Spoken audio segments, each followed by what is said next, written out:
transitioning from players to coaches, you mentioned Jim Knowles. Of course, the overhaul on the defensive side of the coaching staff. Who did you get a chance to talk to, and what stood out there? Well, with Jim Knowles, I think there were a couple things that really stood out to me. The first was that at Oklahoma State, it took 4 years. The 4 years he was there, each year they got better. And we've talked about this when I've been on before. He acknowledged that he does not have time to wait 4 years to get the Buckeye defense back to being one of the best defenses in the country. And I don't know if next year they need to be a top 10 defense to get to where they want to go. This offense is so elite that I think this defense just needs to be good enough. And whether that's top 30, top 20, I don't know what that needs to be, but it doesn't have to be a top 5 defense right away. Jim Knowles' defense is complicated. I think it'll take some time, but he's also working with guys that were 4- and 5-star recruits as opposed to at Oklahoma State. And nothing against the Cowboy program, but let's be real here.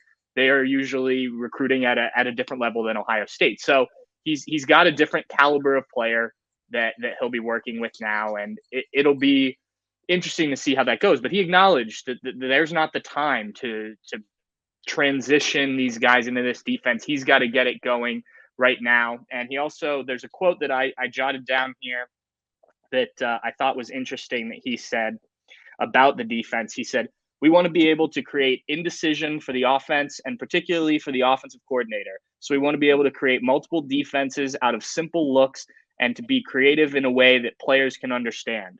And I think that's just news to Ohio State fans' ears, especially, the people that really know football.